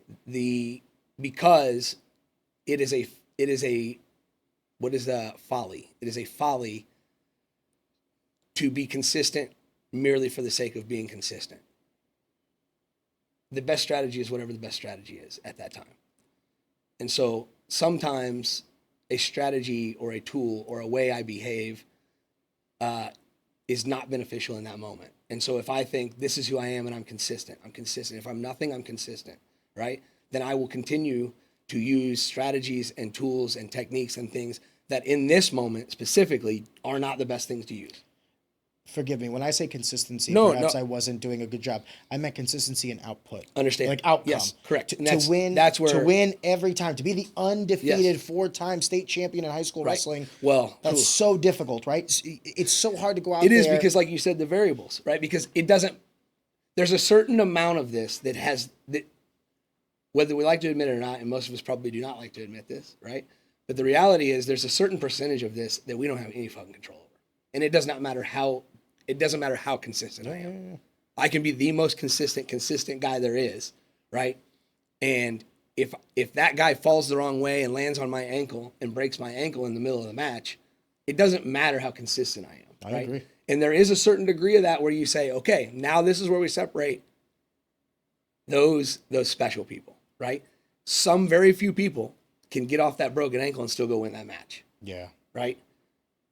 But I don't know that has or necessarily have to do torn with ACLs and win an NCAA right? championship. Well, that's a different one that I would say. Like, I'd say that's a little different in the sense that, like, I've known lots of people who've wrestled with torn ACLs. I just think that's a special. Then you know, It is, but it certainly helps if you're already way better than most everyone you're wrestling. Fair, right? And I want to clarify that because I don't say that lightly in the sense that, like, I dismiss it, right? Because the only reason he was able to do that is because how hard he had worked up to that point. Of course. Right? So I don't mean it like, oh, he was easy because, no, it was very fucking hard because you don't get that much better than everyone else on accident. Right? Without working for it. So I don't mean that to insinuate that, like, oh, well, he was already better than everyone else, right? But, like, if it's, you're bringing, this made me think of a different point. It's not what we were talking about, but just that idea is, like, I think of, like, a lot of wrestlers want to emulate the best people, right? And that's natural. There's nothing wrong with that. Meaning the best character people or best wrestlers? No, just technically, like what they see them doing. Gotcha. Right? So when Jason Nolf is hitting the Winn-Dixie, a bunch of high school kids want to do that, right? Well, they say imitation is the greatest form of flattery. So. Right. But what they fail to understand is that the rules apply to you until you're so much better than everyone else that they don't. Right? And I like agree with that too. That's you're not good enough, and I don't even like saying it like that. It sounds negative. But right? It's true. It's true. You're not an amount better than everyone else that justifies you working outside the rules, right? There's people like, this is one that used to get me. I'll take it out of combat sports, out of wrestling altogether. When I played baseball like most of my life, and I love baseball. And I remember used to get so freaking pissed when I watched the Cardinals on TV because my dad would never stop yelling at me to use two hands. Catch the ball with two hands. Catch the ball with two hands. And I go watch the Cardinals game. Ain't no motherfucker catching the ball with two hands. They all use one hand, right? And I'm like, what the hell, Dad? They're in the majors and they don't do it, you know? And then he never had that conversation with me. So there was many years which he wasn't he wasn't a coach as a profession that like is like, I'm developing kids as a profession. So I hope I know more things than he did. Otherwise, what the fuck am I doing, you know? So, but as I got older, I realized that like, that's like an earned, I don't know, like not a perk, but that's something you get to do when you make it to a certain level, right? And that's not even like, the reality is that a major leaguer should still probably catch it with two hands. Yeah. Right? Truthfully. Yeah. Yes. But like, if I'm Nolf, I have a lot more leeway to explore fringe techniques that are new because I know the reality is even if I fuck it up, I can wrestle my way out of this, right? This guy's not good enough to even stop me even if I mess it up. Yeah. Right? I can try things on high school kids in my room that I wouldn't do against somebody that's evenly matched because even if I get beat there, I'm going to get my way out of it. Yeah. Like, they're not going to like... Well, you'll just get away with things. Sure, right. But, you know, to me, back to like with the consistency thing, that was a big thing with that book that really... I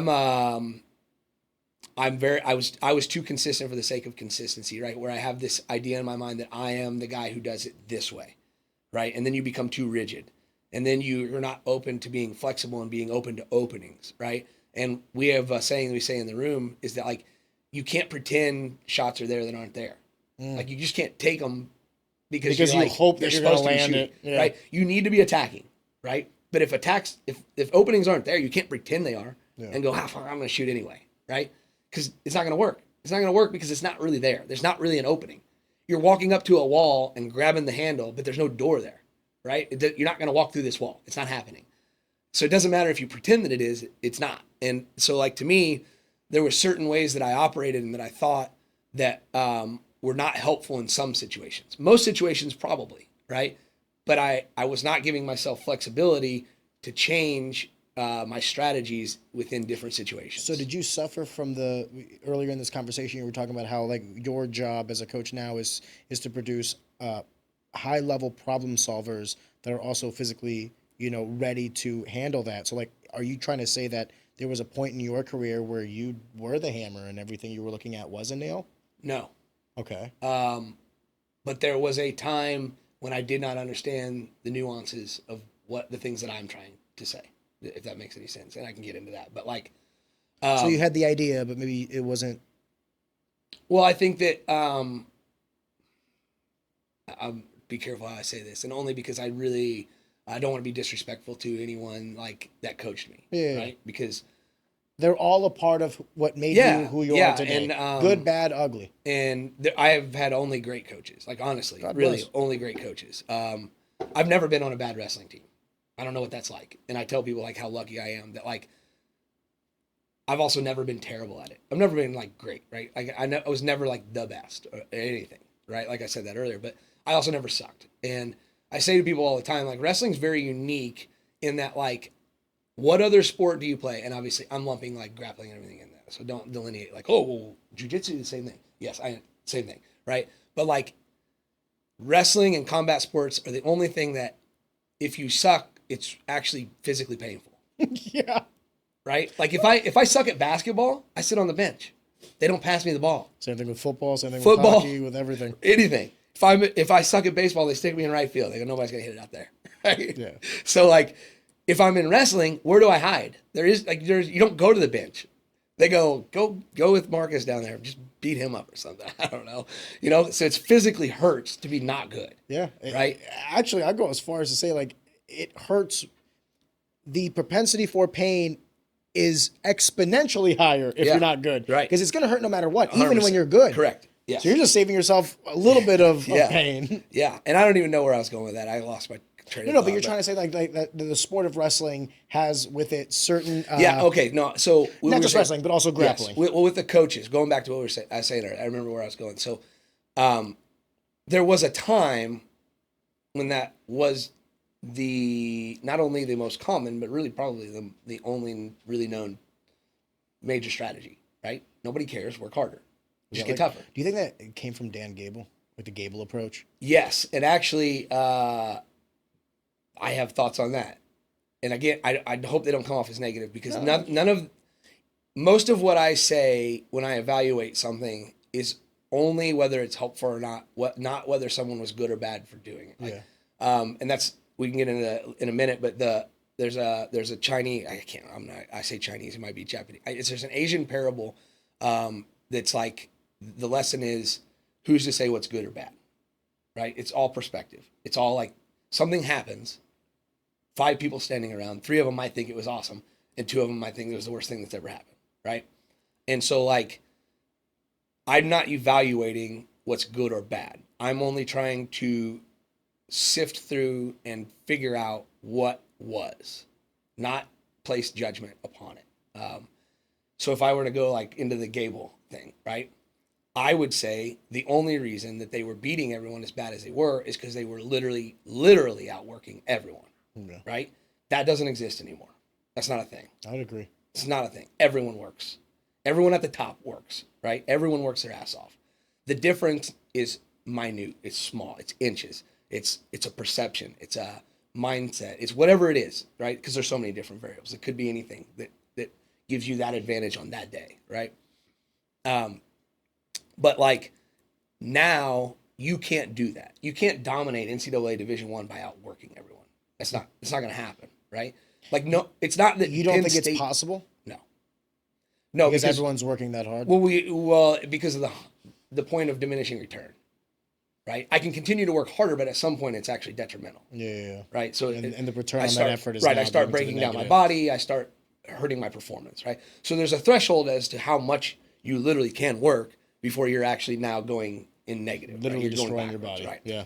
So that's number one. Just from a science standpoint, there's a limitation to how hard you can work. And it is your opinion that we're getting to that point where we are now, because of technology, because of training regimen, and we're getting to that point where we're probably getting the most out of these athletes. It's the 4-minute mile phenomenon, right? Is that people thought they were working hard until they saw what Iowa was doing. And then like, oh, right? Well, now we have social media. You can see what everyone's doing, right? So there's no like illusions of like, well, I thought I was working hard. I mean, people do still, right? Individuals still do. They fool themselves and think that they're working hard and they think they're doing everything right and they're really not. Like they need a reality check, right? But in terms of entities, like a team, right?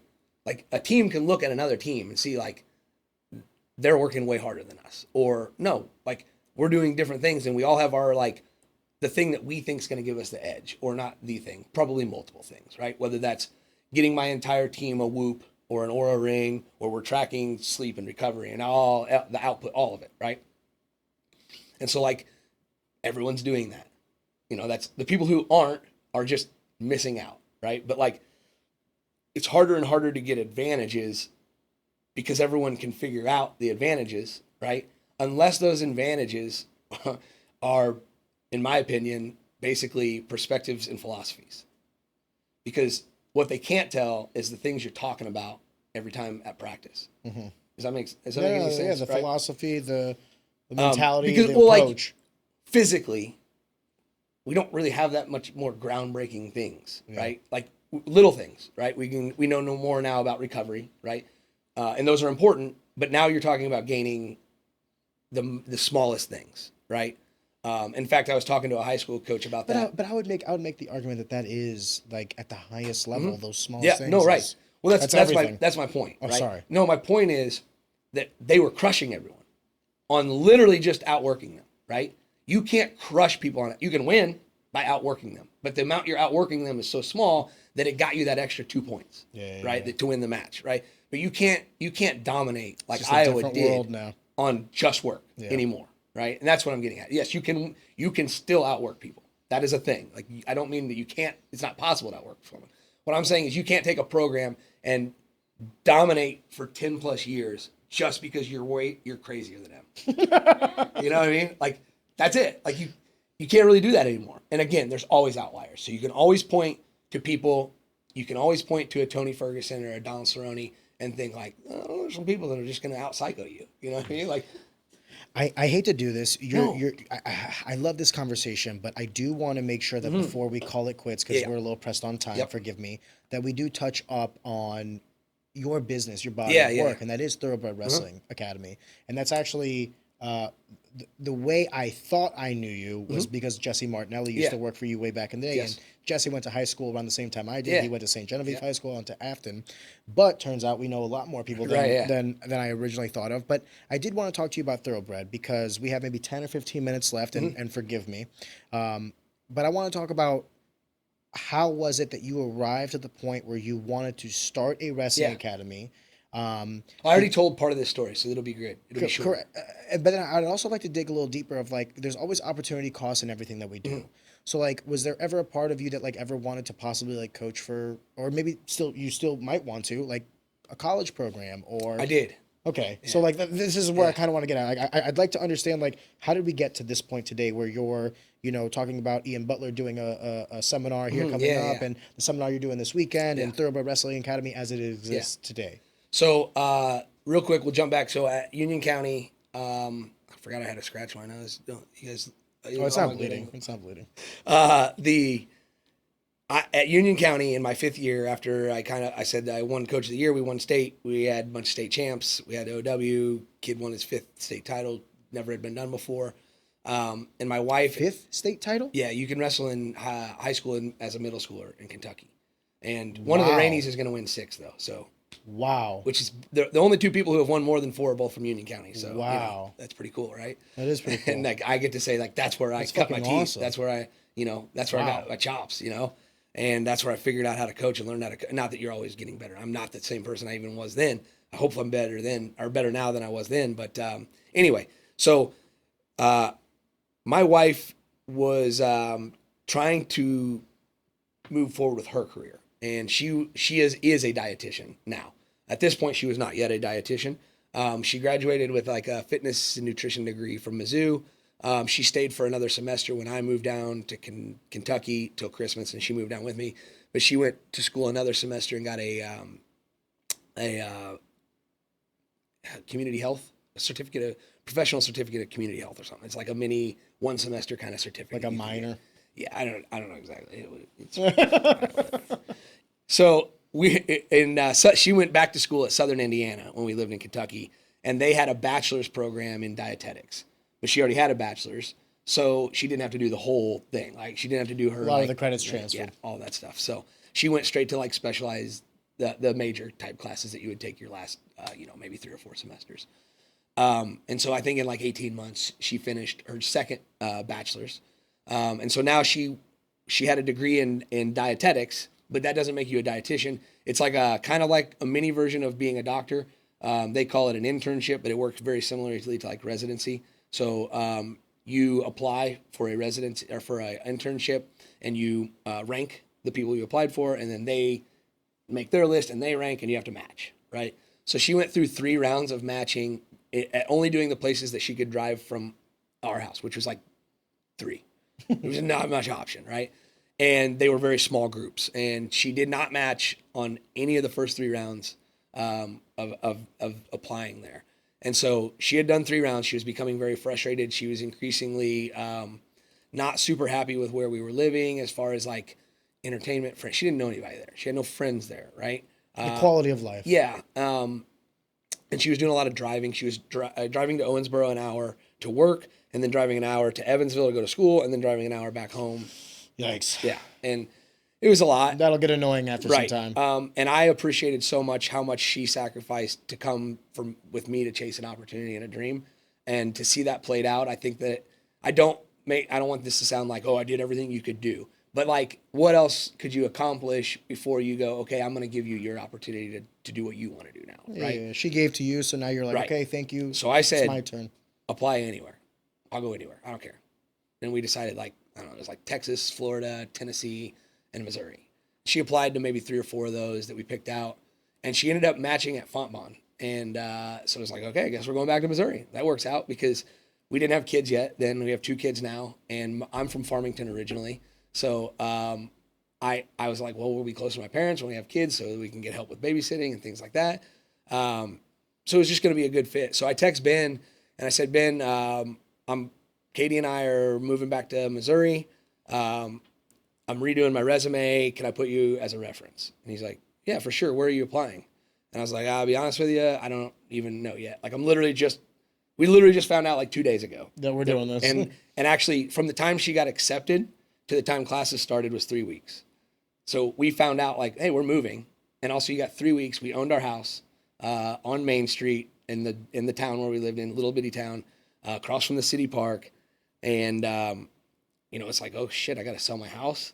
We got to find a place to live up there. Yeah, it's stressful and moving. Then, right. And so I asked him, and he said, where are you applying? I was like, I don't know. I'm just getting it started. And he said, well, a couple years ago, we had talked about if you ever moved back to Missouri, maybe opening up like a private club. Is that something you'd be interested in? I'm like, well, hell yeah. But like, I don't know how that works. And also I don't have any money. So like, how would this happen? Right. I have no, like, yes, but you're going to have to tell me how this works. Cause if you're asking me to like take charge and just make it happen right now, I have no idea how that even works. Right. And he said, basically like, can you come up with some money? And I was like, just to be honest, like I don't come, like we weren't poor or anything, but I don't come from money, right? And I've never had money, like I don't. So like for him, I'm sorry, I get emotional sometimes thinking about this because like it brings back a lot of memories of things. So he was like, "Can you come up with like $20,000 or $25,000?" And in typical Marcus fashion, just like the walking on situation, I'm like, "Yeah, I have no idea how I'm gonna do this, right? But like I just say yes and I'll figure it out." Right. So I'm like, yeah, I can do that. He goes, okay, if you can come up with that, then I'll come up with the rest and we'll start this thing. Wow. Ben said that? Yeah. Yeah. God bless. Yeah. That's what I'm saying. So some of it, I'll get to more in a minute. Apologize. So anyway. You have nothing to apologize for. I know, but it's good. Yeah. Anyway. It's beautiful. We'll move on. Man. We'll move on. I want to get to the part that I'm thinking about that's making me feel like this. Right? And it's gratitude. It's not sad. So like, if anybody watching, don't feel sorry for me. I could not be happier. That's what making me. I'm so blessed. But he was like, yeah, I'll come up with the rest and we'll do it. And actually, let me step back because before we got to that point, he gave me a task, and in retro, I didn't know this at the time. So what I'm telling you is me telling you in looking back, right? I didn't understand this. He gave me a task that was a test, and I didn't know it was a test, right? But he said, I need you to come up with and he listed like 4 things, and they were like, how many people have USA cards in the state of Missouri?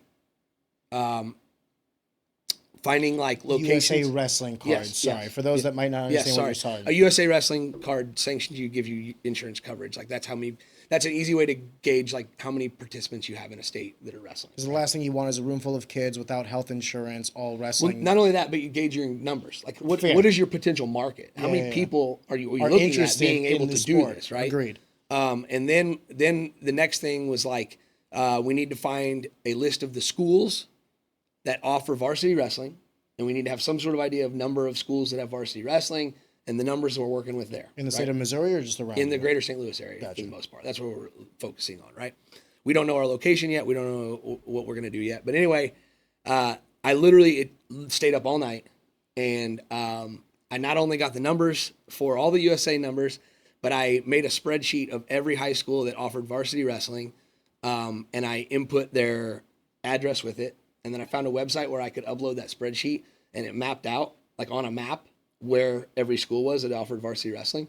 And then I could overlay a circle, and I could change the radius, and it would tell me how many were in that circle.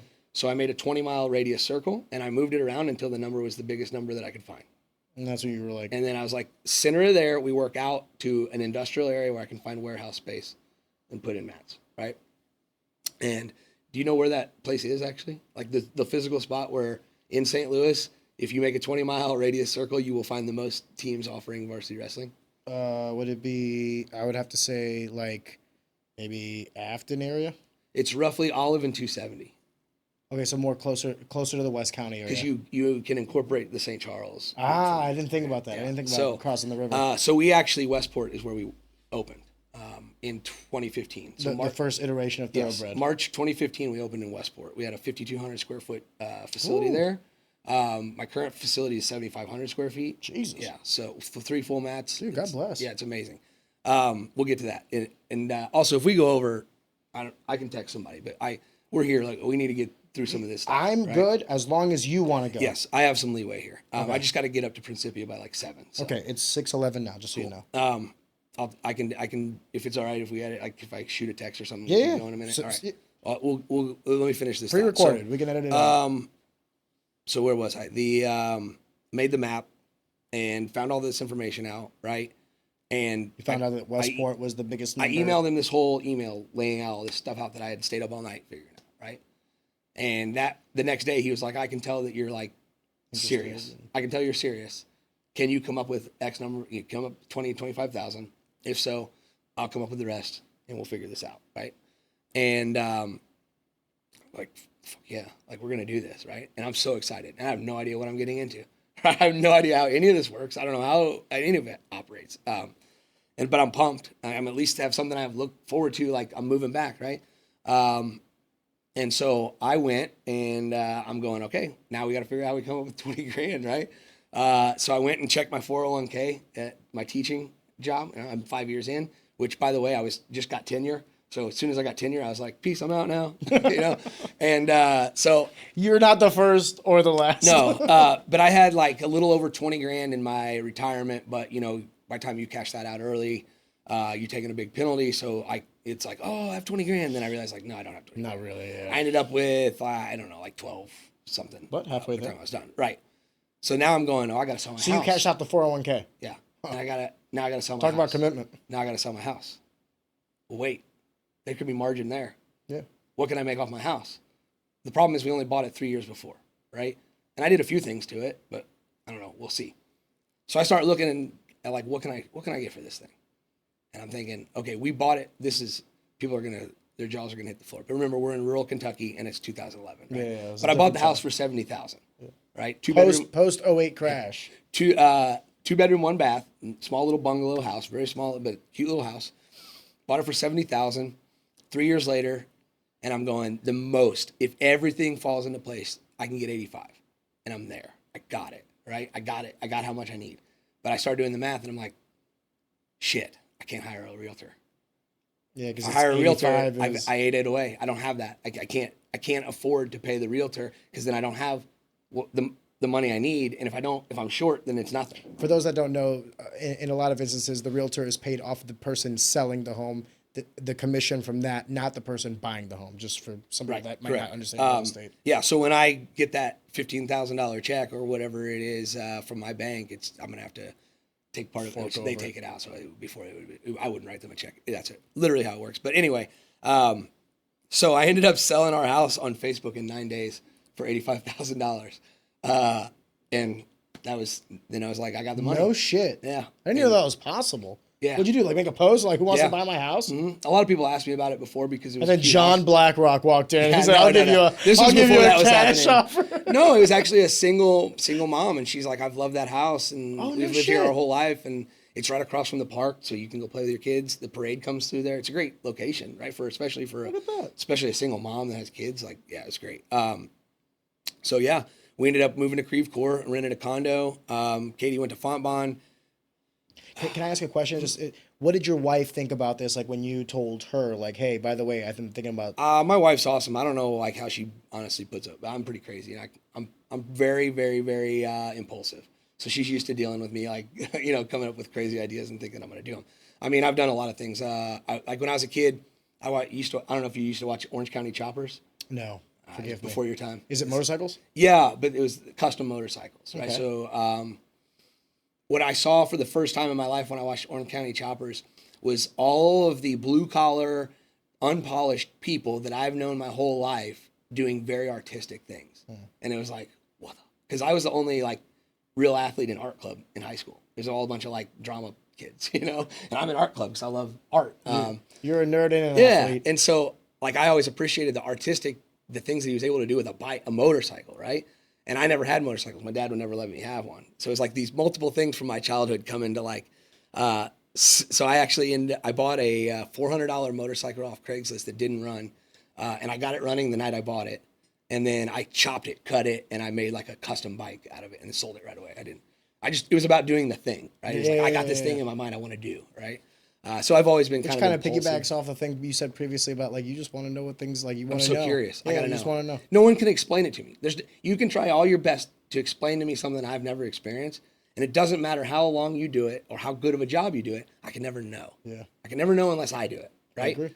And so like that's a year and a half ago, 2 years ago, we had Sergey Beloglazov in. I don't know if you know. I do. Like 9-time world champion. Fucking legit. Yeah, right. So like for what, a seminar?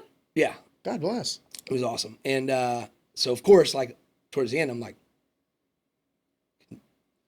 could you do your gut wrench on me? I gotta know, right? I swear to God, I think you tore my pec. And it was like me not resisting. It wasn't like I was like, I'm gonna stop it. Yeah, right? It was just I just want to feel it, right? I gave enough resistance to get a real feel, right? Like I want to feel where you're squeezing, I want to feel how you do it. And I think he tore my pec. I was like, God, I've never been so happy. Like, oh. Well, now I know. I think Sergey tore my back. So it was awesome. But I don't know, like where you want to go with that. But like, forgive me. The reason I asked is because like you're talking about like, so entrepreneurship is not something that when you get a job for someone, it's pretty stable. So it's easy for it.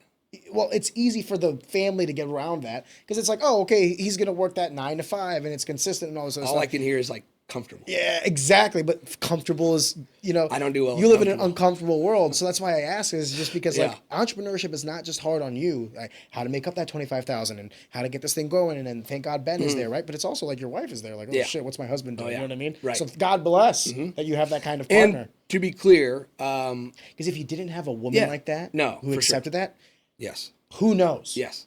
And I because I realized like there's a piece of information missing as you were saying that.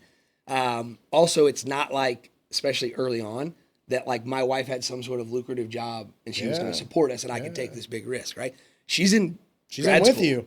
Yeah. She's in grad school. Like she doesn't even have a full-time real. And you're taking the delta on the house, and instead of pocketing it, you're like, hey, let's go buy this thing. Let's do it. And so we went from owning a house to back to renting because we have no capital. Yeah. All my capital went to start this, right? So Ben threw in money, which actually, this is another nod to Ben, why I get emotional. Ben is, most people don't realize, because most people who know Ben from the outside know Ben as the competitor, and he's very, either you love him or you hate him. There's not a lot of people who just confident man, right? But most people don't know him as the like friend, right? And that's where I get like really emotional because, like, and maybe I'm sharing too much here, but I don't think he'll mind. But like, I won't get into exact specifics, but I'll get pretty specific. And the amount he put in was more than I put in, but he said, you're going to do sweat equity though. So he made me like majorly majority share. Like I own the majority of this business, right? But I put in the lesser amount. So like logistically from a like cutthroat business, I got to make money standpoint, it would make no sense, right? But also investing in a wrestling academy probably would not make any sense as far as trying to make money, right? And be lucrative.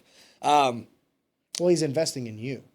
Right, but that was kind of lost on me at the time. I didn't realize that at the time, right? I understand that now. But at the time I thought I was going to like make him money. I had these like grand ideas of like what this was going to be like. But anyway, we realized that like we didn't quite actually have enough to be even like, safe together. Yeah. I mean, we ordered mats for the room and it was like 18,500. So that's like the majority of what I put in.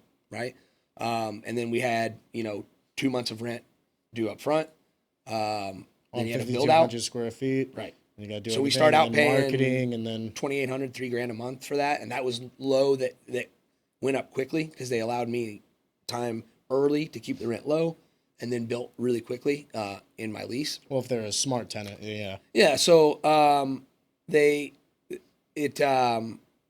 didn't take off very fast. It was very slow. In retrospect, there's a lot of things I didn't understand. About business, about wrestling, about what? All of it, Yeah. everything. I don't ever claim that it was a smart idea to open up a wrestling academy. I'm thinking about whether I want to say this or not. Because it's free publicity for a person that I'm going to say the name, right? But, in the same place as Perler, which is one of the original for-profit private clubs, right? Been around a really long time. They are tremendous at marketing. But I thought we had a better product. But I was very, very naive to like how effective marketing is. Because there's a certain point that it didn't matter how good of a job we did to a certain amount of people, right? Like there's a certain segment of the population that it wouldn't matter what results I got. Really? Yeah. I would say definitely because it's undeniable the results we've gotten in the last 10 years, and there's still an unbelievable amount of really good kids that don't wrestle at our academy, which is bewildering to me. But like a lot of people watching this who maybe don't like me would think that I'm being conceited when I say that. But again, back to the I don't really judge whether it's good or bad. It's more of like fact-based. Like I can just list off results we've got. So like I don't know. It's not an argument of better or worse. It's more of I don't know why you wouldn't be involved in some way here. Like if you were really serious about this, right? We just had a kid.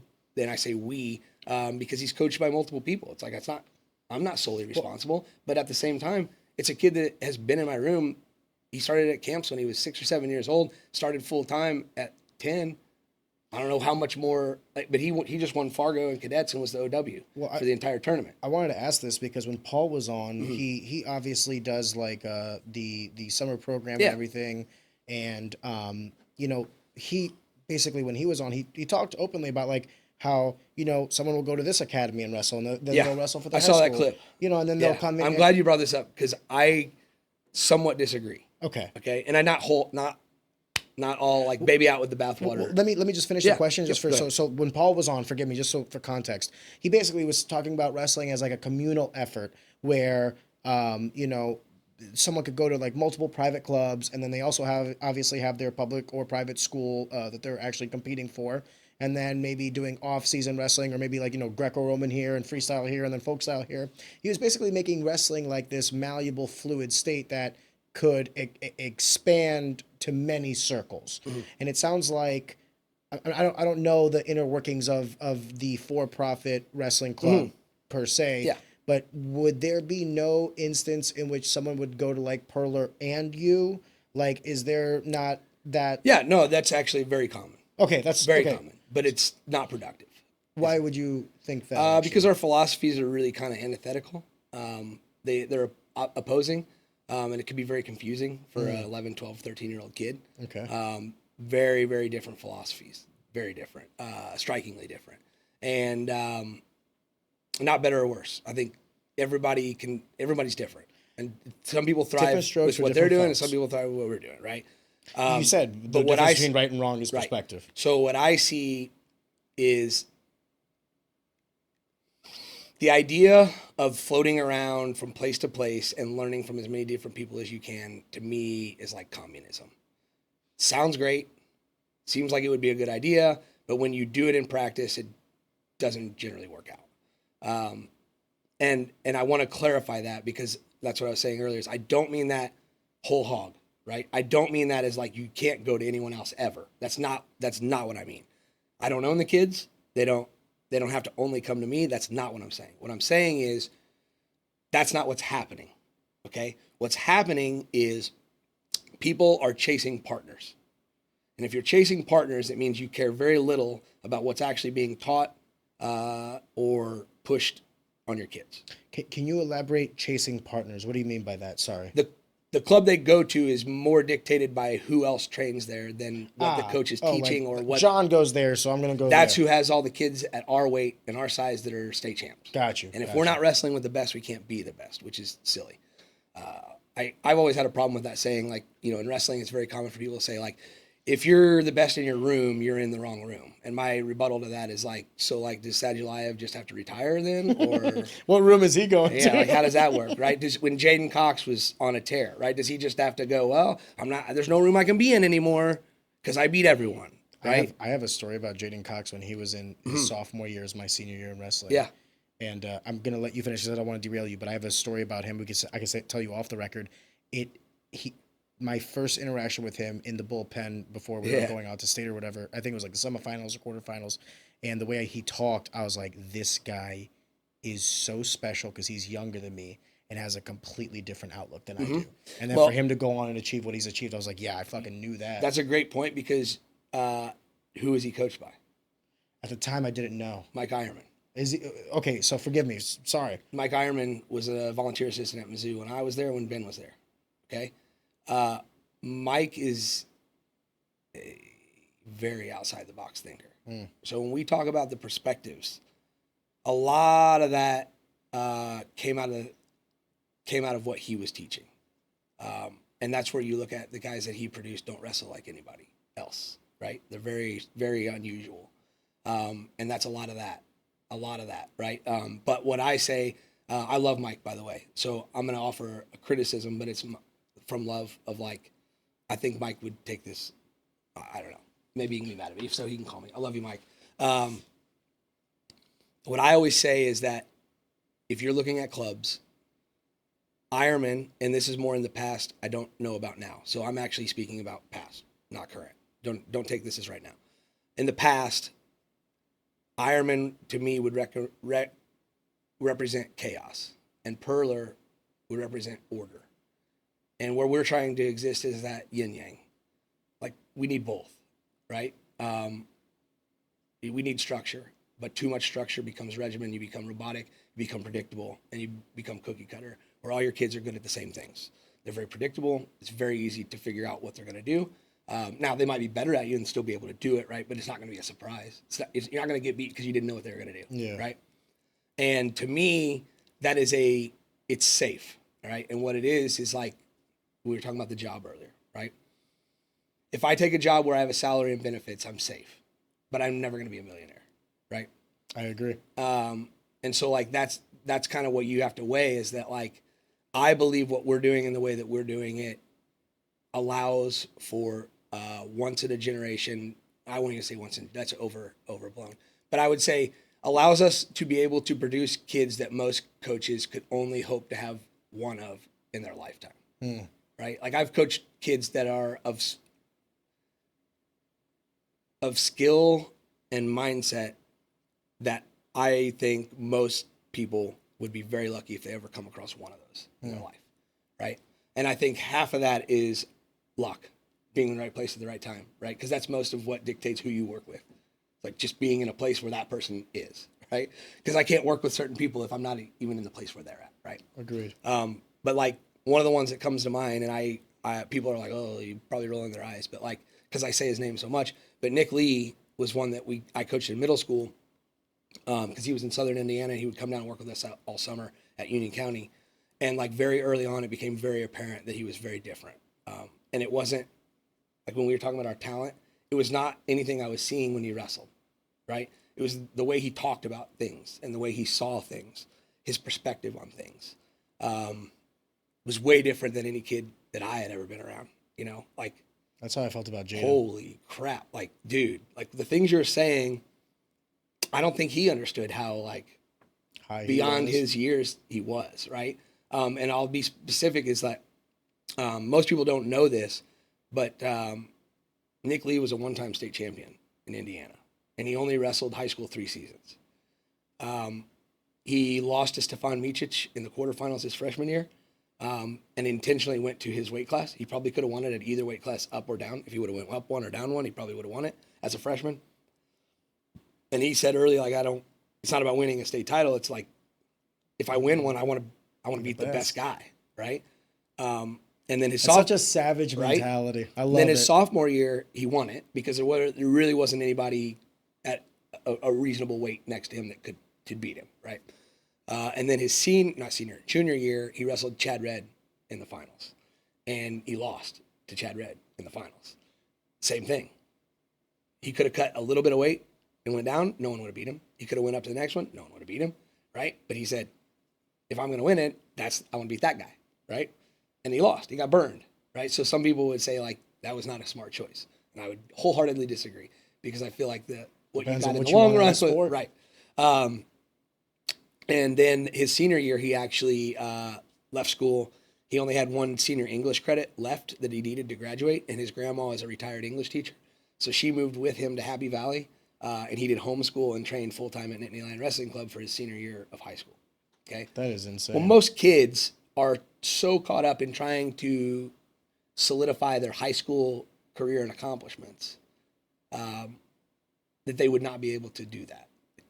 Let go of those things and be okay with the risk that, like, I may not win it. If I go to this weight class, most people I encounter are doing the exact opposite. They're trying to figure out and jockey for what weight class gives them the least amount of competition. Yeah. Right? Or the highest propensity to win.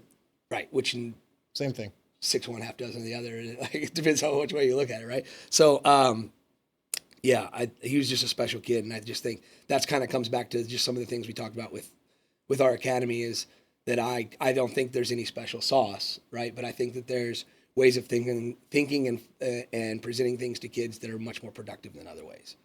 But I want you to know that it's 6:31. Yeah, that might be a good time to wrap it up. I do have to get up to this practice. I know. Listen, I know that you're pressed for time. We got to do this again, and then anytime we'll pick up the next time you come on. Next time you have time, Yeah. let's do it sooner rather than later so we can have it. I'd like to pick up from this, if that's okay. Yes, 1,000%.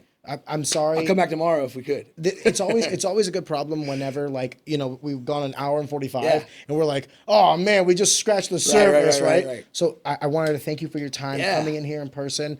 I hope this is what you expected. Thank you for pushing back. I genuinely hope that some of the guests watch this. I love that shit as well. And I think it makes for a better episode, a better conversation, a better podcast when it's less interview, more conversation. For sure. And even if it's an argument, I'm okay with that. Yep. So, brother. I appreciate it. Thank you, sir. Appreciate the opportunity.